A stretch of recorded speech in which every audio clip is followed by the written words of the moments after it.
Las 2/3 partes de la superficie de nuestro planeta están ocupadas por el agua. La vida apareció en los cuencos marinos. En puridad, la Tierra es un astro acuático.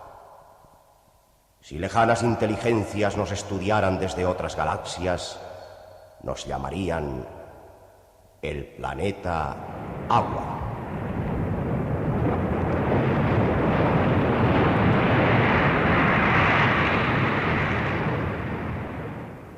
El planeta Agua.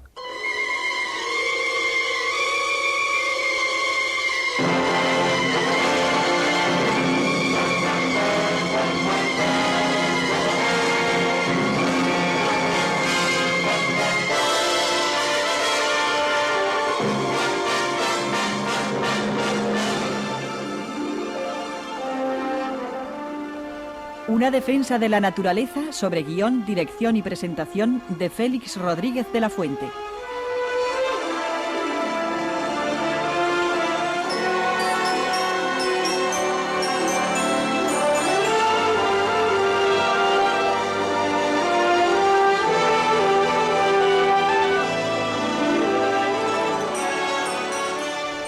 Realización Herminio Verdú.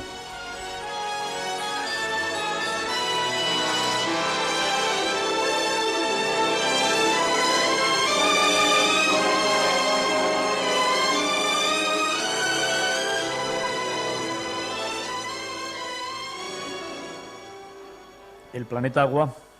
queridos amigos, es un programa para la defensa de la naturaleza en España. Es un programa que trata de salir al paso de los desafueros que se han cometido y que se cometen contra nuestra ya maltratada patria. Desafueros que comenzaron a cometerse seguramente en el Paleolítico, cuando el hombre cazador quemaba el sotobosque para capturar con más facilidad sus presas. Desafueros históricos, fenicios, cartagineses, romanos, árabes y luego españoles, contra el bosque, contra la naturaleza. Desafueros que convirtieron un paraíso infinito, un paraíso forestal que se extendía desde Gibraltar hasta los Pirineos, en un erial, en un subdesierto, en un país pobre, cuyas consecuencias económicas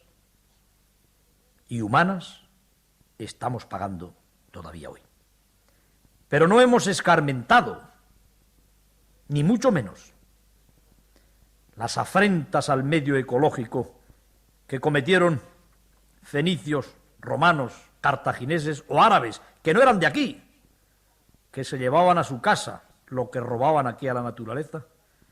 están siendo multiplicadas por 1000 por los propios españoles. Sin darnos cuenta, matamos a la gallina de los huevos de oro. Queremos transformar encinares climáticos, que son los últimos de Europa,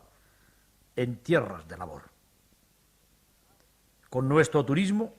sagrado turismo, bien llevado, queremos degradar las últimas costas vírgenes que nos quedan. Y en este programa, ustedes, que pueden llamar, que pueden escribir, que pueden interesarse por el problema, y en este programa, al que acuden los invitados de la administración, los hombres de ciencia, los hombres de la calle, los contribuyentes, que son los que pagan y sufren las obras de transformación, pueden y podemos entre todos hacer algo para evitar afrentas y más afrentas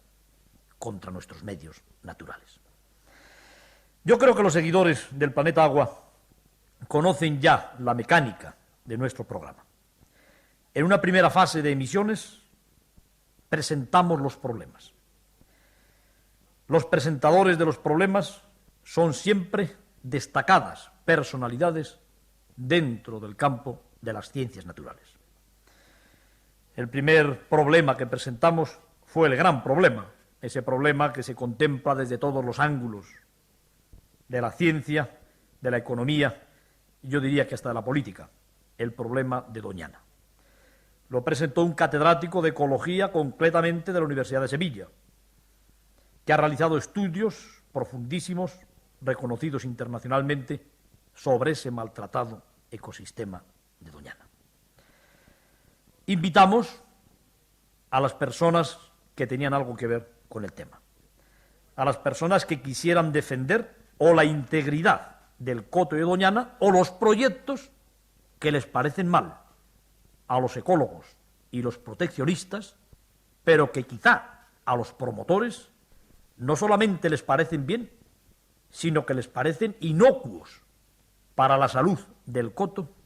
e incluso positivos. Hoy se abre la polémica sobre Doñana. Hoy se van a sentar en torno a la mesa de la discusión, de cuya discusión nos encantaría que saliera a la luz, los amigos de Doñana, y no diré que los enemigos de Doñana, puesto que creo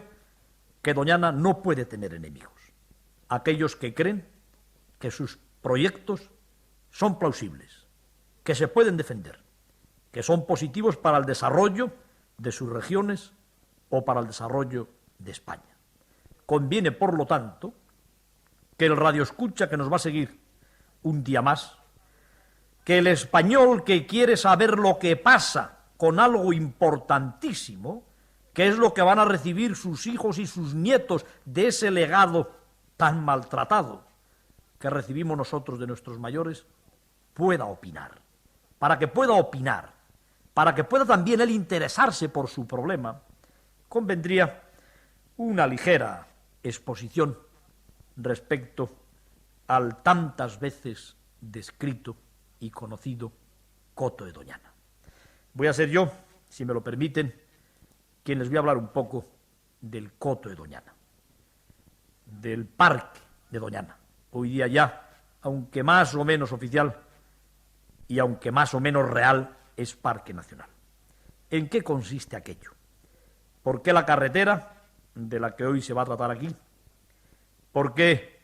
las urbanizaciones, de las que se tratará otro día? ¿Por qué los regadíos pueden estropear el coto de Doñana? ¿Por qué pueden incluso acabar con él?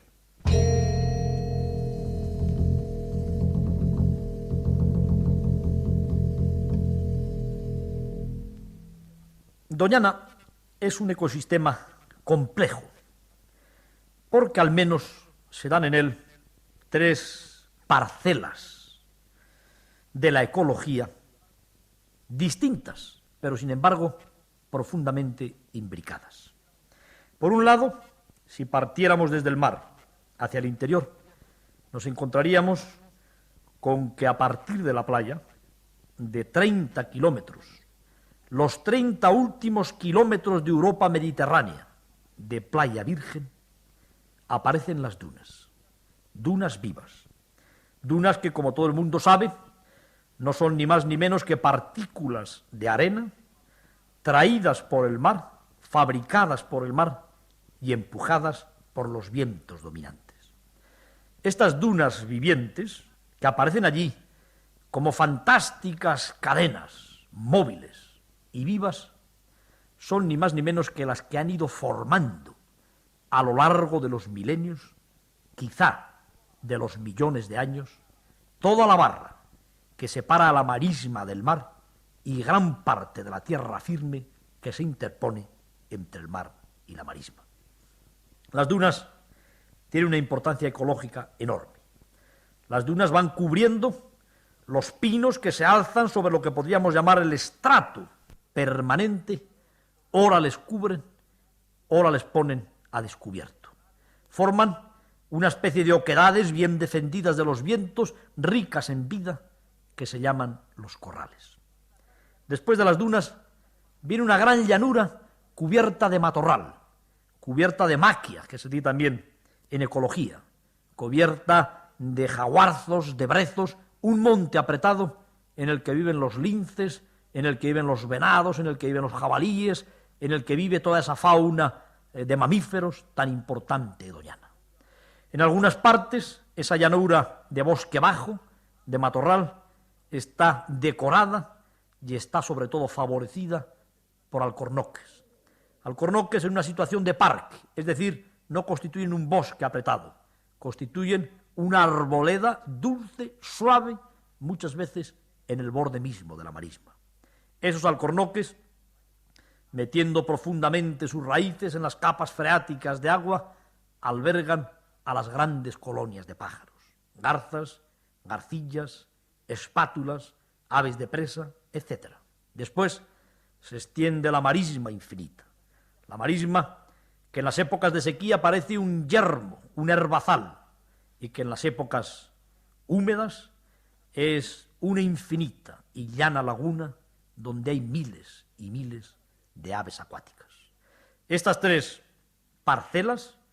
estos tres microecosistemas, el de las dunas, el del matorral y el de la marisma, constituyen la entidad de Doñana. Cualquier afrenta a uno de los tres medios repercute sobre todos los demás. No se podría comprender la macroecología de Doñana sin conocer perfectamente la microecología de cada una de sus partes. Dentro del Parque Doñana, ya bajo el punto de vista administrativo, hay una estación biológica, estación donde científicos vocacionales de talla internacional trabajan infatigablemente para conocer mejor los entresijos ecológicos del parque y para defender sus criaturas. Esta estación biológica fue adquirida en el año 1965 mediante una compra realizada por el World Wildlife Fund Internacional, asociación, como saben, para la defensa de la naturaleza, y el propio gobierno español. La asociación internacional puso 26 millones de pesetas, el Estado español 12 millones de pesetas. La organización internacional regaló al Consejo Superior de Investigaciones Científicas, es decir, al Estado español, su parte. Por consiguiente, aún habiendo sido adquirido con dinero de Europa, la Estación Biológica de Doñana es nuestra, del Consejo Superior de Investigaciones Científicas. Hay también una parcela de Adena, hay también una parcela del Ayuntamiento de Hinojos y algunas parcelas de particulares. El Parque de Doñana, por consiguiente, está integrado por un mosaico de propiedades, en el que hay algunas privadas y otras administrativas. Y antes de terminar de contarles lo que es el parque, donde las últimas águilas imperiales, los últimos linces, las últimas grandes concentraciones de aves acuáticas están todavía al margen de la destrucción, querría decirles que la integridad del coto llegó hasta nuestras manos, a la posibilidad de que hoy lo defendamos, porque las familias propietarias de las distintas fincas lo habían protegido a su vez durante generaciones. Vaya por delante, por consiguiente, nuestro voto de agradecimiento por la labor que hicieron ellos y sus antepasados. Y vaya también por delante nuestra confianza para que el grupo de personas aquí citadas va a tratar de hacer algo para que no perdamos irremediablemente el famoso coto de Doñana.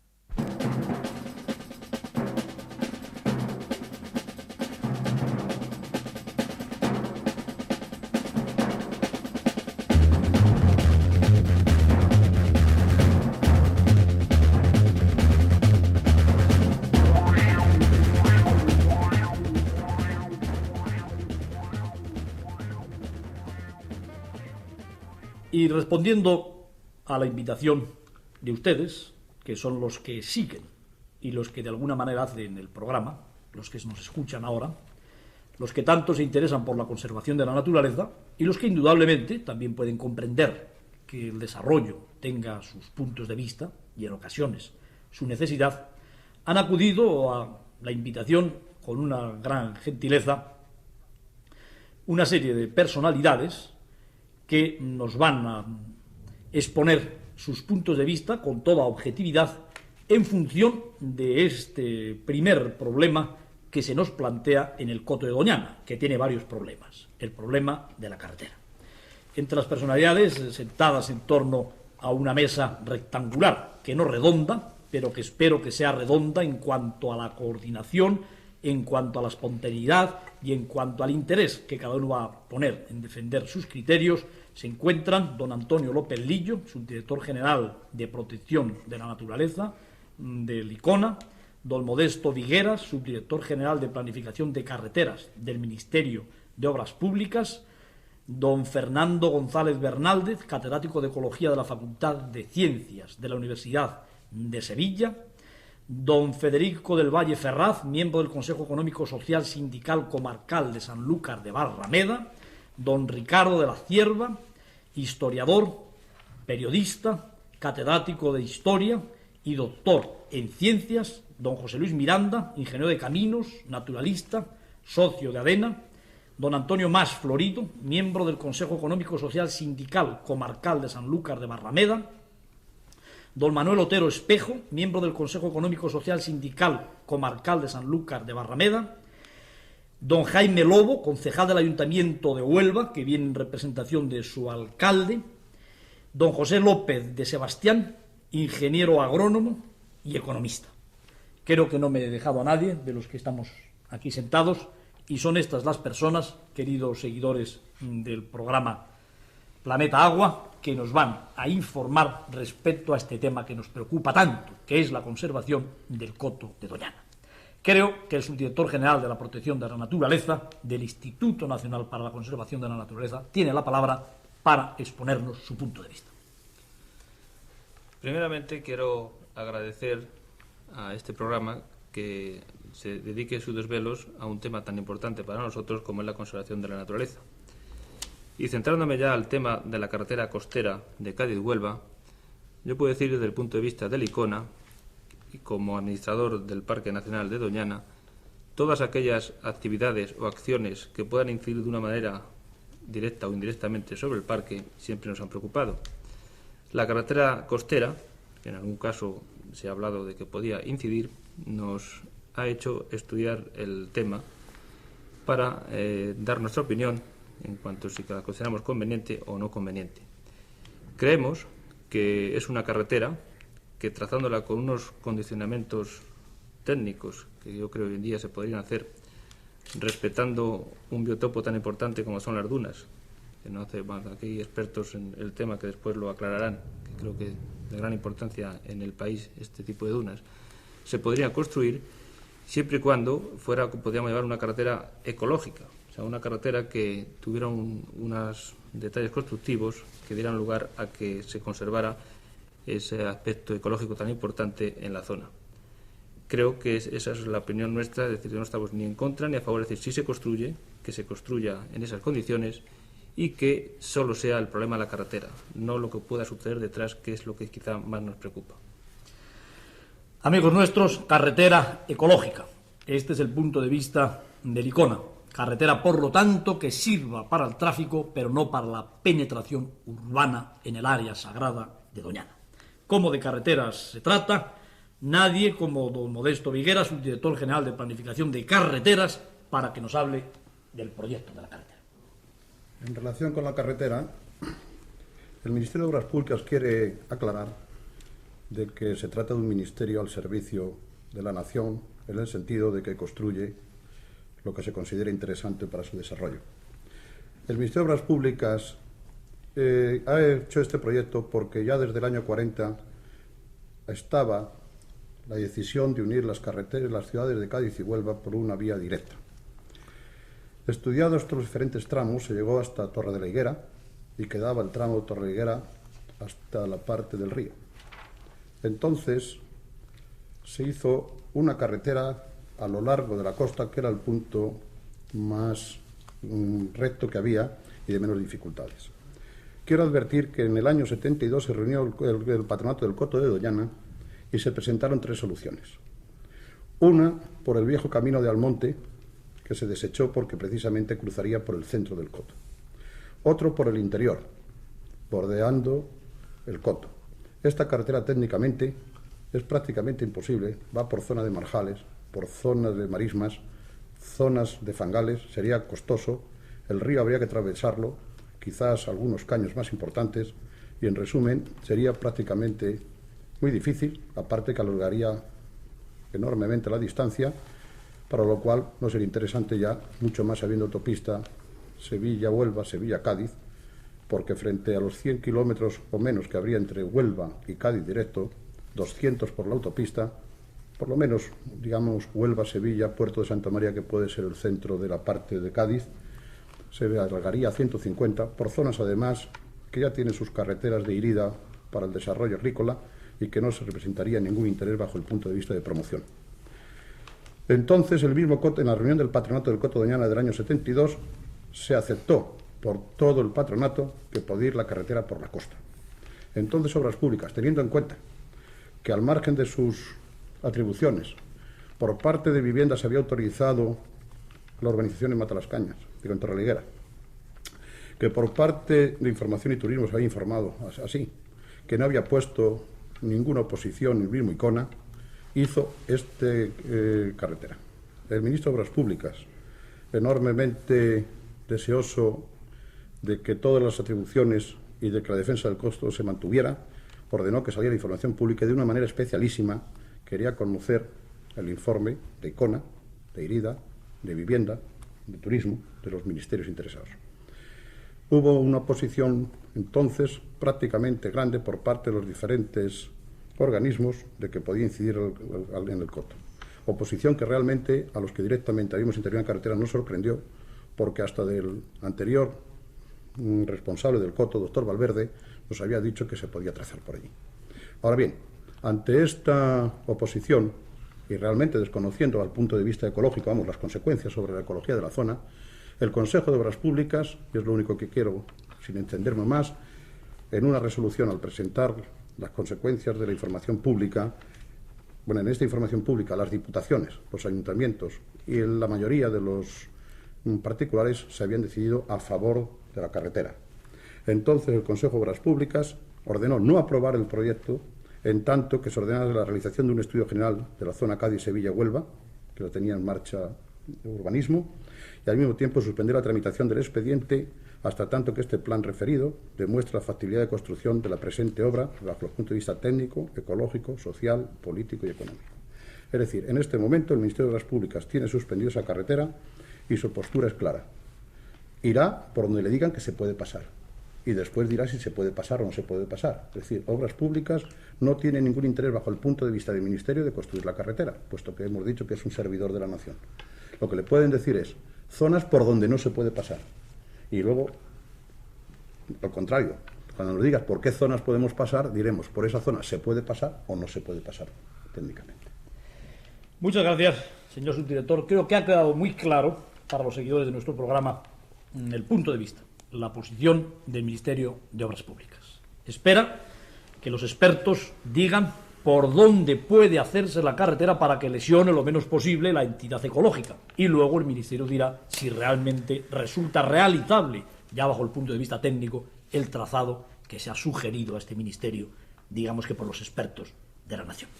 Nos va a hablar ahora don Ricardo de la Cierva, hombre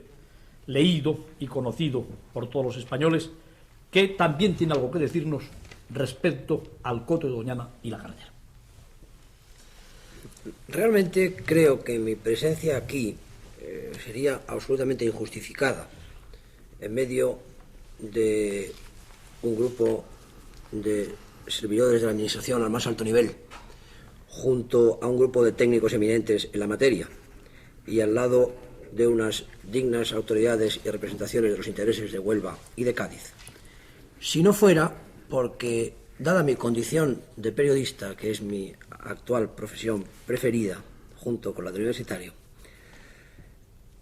me ha cabido el honor, o la oportunidad, no lo sé, de suscitar públicamente el tema. Entonces, sin la menor pretensión y simplemente para atender a la invitación que gentilmente se me ha hecho, estoy aquí para reconocer que, ante todo, el diálogo que se está entablando en torno a esta mesa, auténticamente redonda, es ya un principio de solución. Y creo que debemos mantener el diálogo sin ningún tipo de restricción hasta el final, hasta la solución del problema. Quiero aclarar también que, como en este momento, aunque soy funcionario del Estado, pero no estoy aquí como tal funcionario, sino simplemente como particular, yo no soy neutral en el tema. No soy de ninguna manera neutral en el tema y voy a explicarlo por qué. Pero esta falta de neutralidad, cuya confesión es también para mí una confesión y una prueba de sinceridad, se expone de forma que, en mi opinión, entre los que estamos aquí sentados, nadie, ninguna persona, va contra ningún interés que sea legítimo,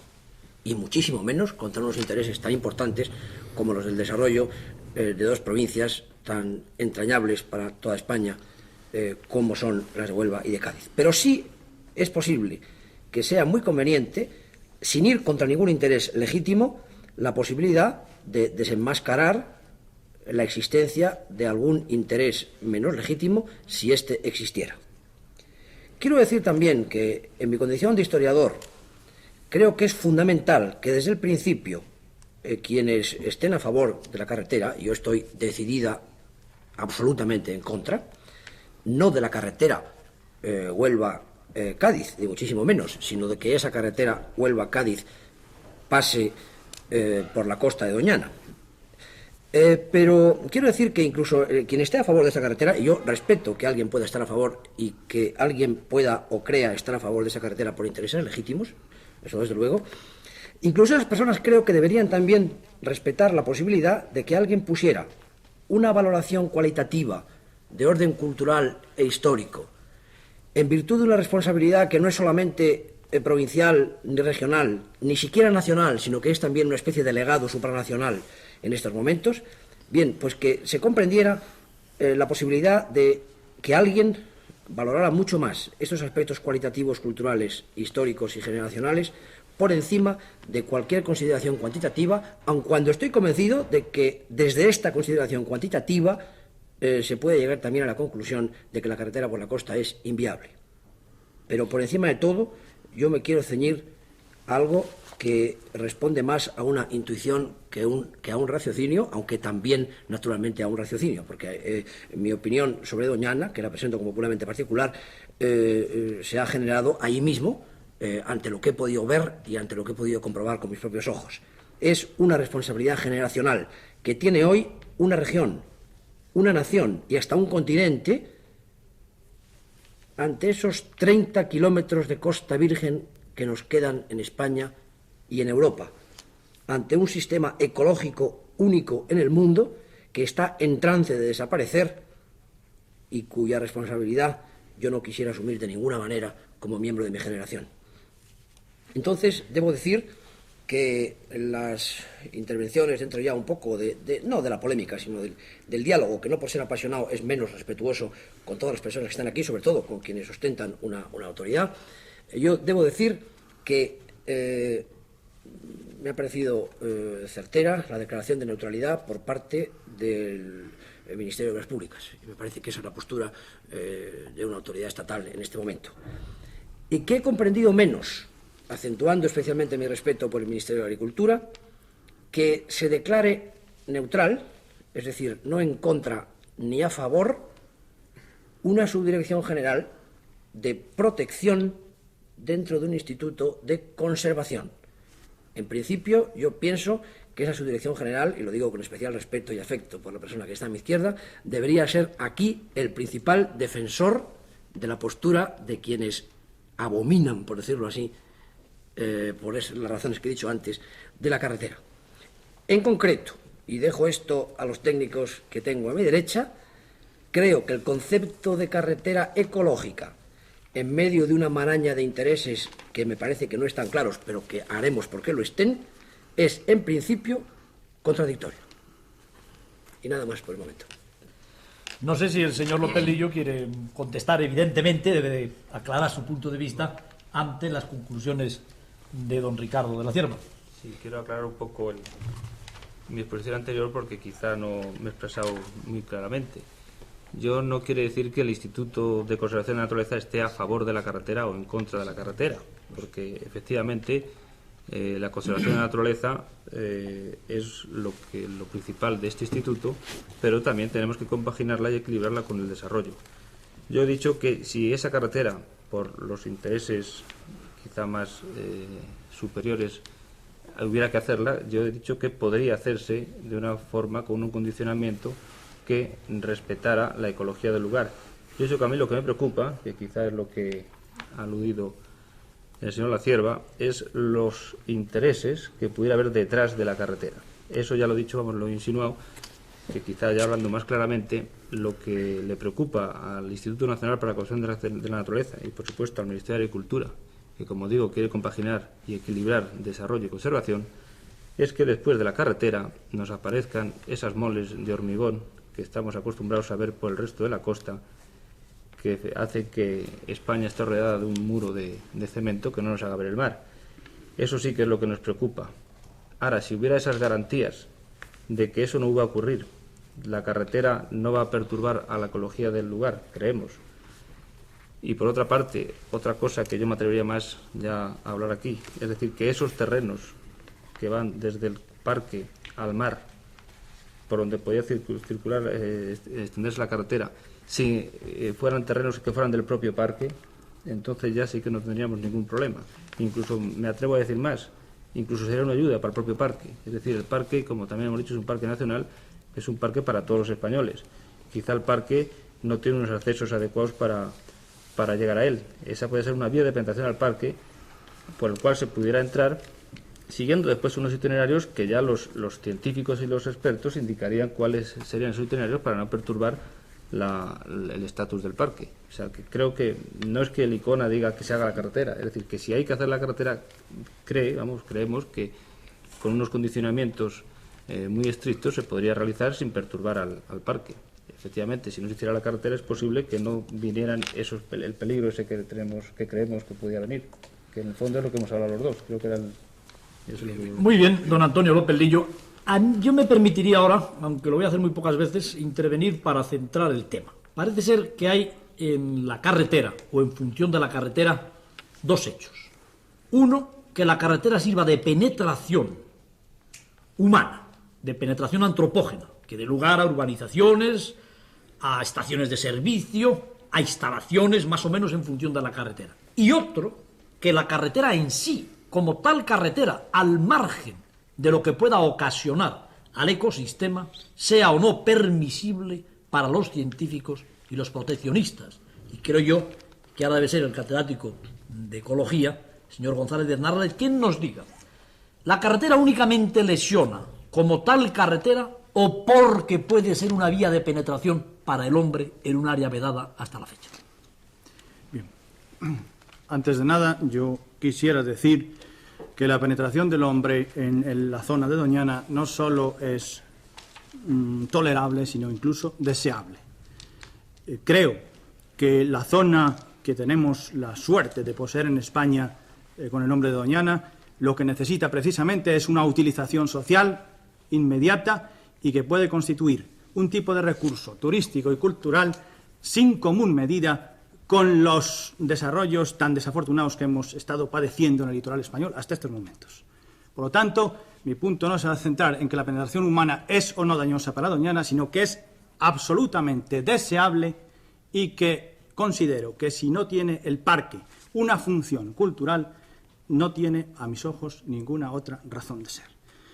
Y aprovechando esta ocasión que se me brinda de hablar sobre la carretera de Doñana y sus incidencias, que son múltiples, quisiera decir, en primer lugar, cuál es mi opinión sobre los efectos que la carretera, que he visto siempre en documentos más o menos oficiosos y por lo menos con poco detalle, pero cuyo trayecto no me cabe ninguna duda en cuanto a su proyección sobre el mapa de la zona y las fotografías aéreas de la zona, carretera que discurre en su mayor parte a 1 kilómetro de distancia del mar. Esa carretera puede tener dos efectos. Uno, una penetración no precisamente humana, porque yo defiendo la penetración humana y insistiré sobre ello más adelante, sino una doble posibilidad.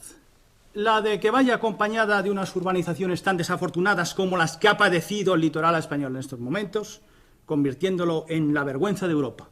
esta balearización de las costas españolas,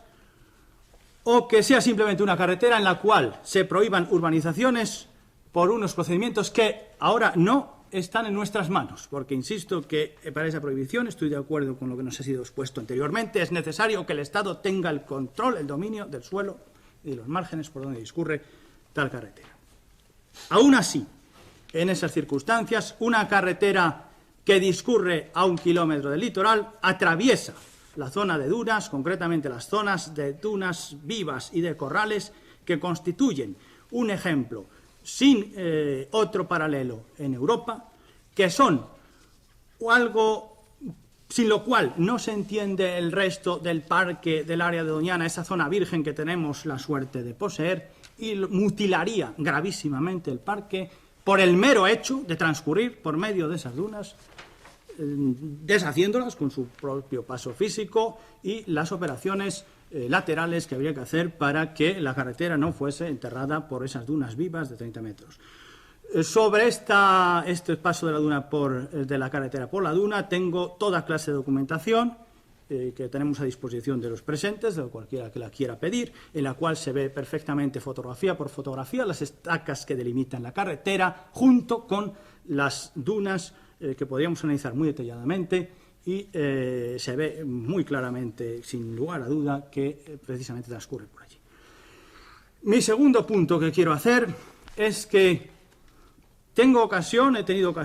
en los últimos años, con motivo de varias actividades, pero muy concretamente por ser responsable de la redacción del Plan del Medio Físico del Plan Europa 2000, redactado por la Fundación Europea de Cultura, como encargo de organismos europeos, de la terrible demanda de naturaleza salvaje, de naturaleza de este tipo privilegiada que tenemos en España por parte de Europa. Y estoy convencido que un desarrollo a la altura de la tecnología y de la ciencia de 1975, no de hace 20 años ni de 15 años, es algo que estaría basado no en un turismo convencional como al que ya he hecho referencia, sino en algo completamente nuevo, que tomaría como base la existencia de esta zona privilegiada en España y que sería quizá no para los promotores, quizá no para los especuladores, mejor dicho, que están contemplando soluciones convencionales ya absolutamente obsoletas, sino para toda la gente humilde, para toda la gente, para el ciudadano corriente de Sanlúcar, de Almonte, de Huelva y de Cádiz, sería un punto de partida, un punto de despego muchísimo más importante que las soluciones clásicas que se contemplan. Por otra parte, tengo que deplorar el hecho de que tanto el proyecto de la carretera como otros muchos que están haciéndose en los alrededores de Doñana, y casi, aunque esto no sea una crítica, sino más bien una especie de comentario a este programa, se hagan estos proyectos con olvido mutuo unos de otros. Yo, por ejemplo, creo que es muy difícil enfocar el problema de la carretera sin pensar al mismo tiempo en la importancia de las obras de riego que están haciéndose cerca del área y también con olvido de una circunstancia muy importante a la cual llegaremos alguna vez, más o menos tarde, más o menos temprano, quizá muy rápidamente, que es la utilización completa de los recursos hidráulicos del Guadalquivir. El Guadalquivir necesitará, y posiblemente lo será muy pronto, ser objeto de obras tales que permitan la represa del agua del Guadalquivir, la no penetración del agua salobre, dando lugar a la construcción de diques, a la construcción de presas, posiblemente a la altura de la zona de Trebujena, un poco más al sur, y muy exactamente en el punto donde esa carretera de itinerario norte, a la que se ha aludido ahora recientemente, cruzaría el río Guadalquivir. El rodeo, que es ese itinerario norte que no detallo porque se ha hablado aquí de él, que constituiría una alternativa a la carretera por la costa, no es tan grande como se ha aludido ahora. Yo en mis cálculos lo considero del orden de 15 kilómetros, a veces han dicho 20 kilómetros, lo cual representa el orden de un 15 o 20% sobre el itinerario por la costa, pero tendría la ventaja, combinado con obras hidráulicas adecuadas, a transcurrir sin necesidad de discontinuidad, sin necesidad de ferries de ninguna especie, por forma continua, por una carretera continua, con lo cual esos kilómetros no representarían en absoluto diferencia significativa. Pero aún así, aun admitiendo las dificultades técnicas que serían sin duda muy aminoradas por el hecho que la zona norte de la marisma va a ser drenada y va a ser cultivada, aún así creo que Huelva y Cádiz y España tienen además quizá el que pesar en una balanza las ventajas y los inconvenientes de este desarrollo. Y yo pido a las autoridades de Huelva y a las autoridades de Cádiz y a todas las personas que de una manera oficial intervienen en este debate, el que no cedan a la tentación de vender por un plato de lentejas, por esos 15 kilómetros o por ese 20% o 15% de recorrido, una oportunidad increíblemente importante hoy día en Europa. Y me permito terminar esta intervención con palabras de un onubense ilustre, que es don Florentino Pérez Enviz, que en un artículo en ABC hablaba de las amenazas sobre la zona de Lacus Lagustinos, la zona de Doñana, y decía: ahora el turismo desordenado, la voraz especulación del suelo y la insensible ignorancia de algunos promotores, entre comillas, al haber iniciado una pobretona ocupación de puntos de la costa, atacan directamente al tesoro biológico impar y sin reemplazo que aquellas comarcas contienen. Grandes carreteras y grandes buildings con sus necesidades de agua, sus detritus, etc. Cambiarán por calderilla la fabulosa riqueza que nadie tiene en Europa ni en el resto del mundo.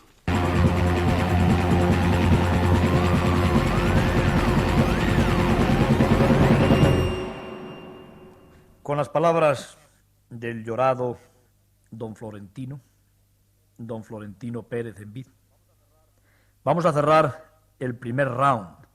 del coloquio en torno a la carretera que pretende atravesar las dunas del Coto de Doñana. Me atrevería a invitar a todos los seguidores de este programa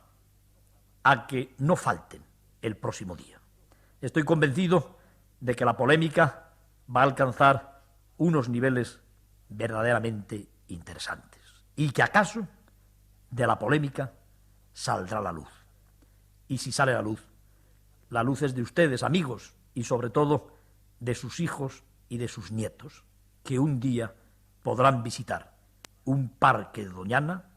de todos los españoles y sin destruir.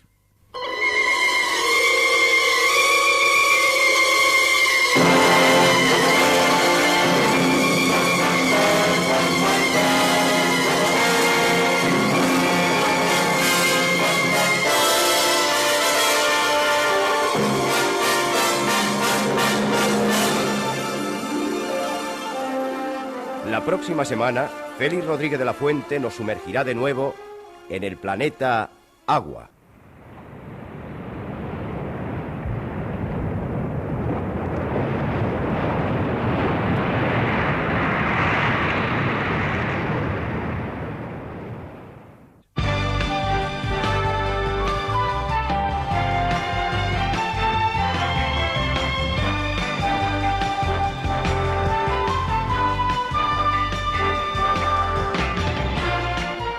Registro de sonido y control, José Soria. Efectos especiales, Bernard Domingo. Montaje musical, Eugenio Borrego.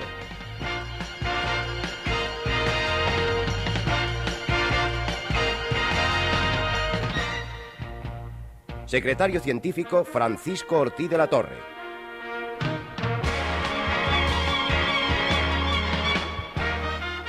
Realización, Herminio Verdú.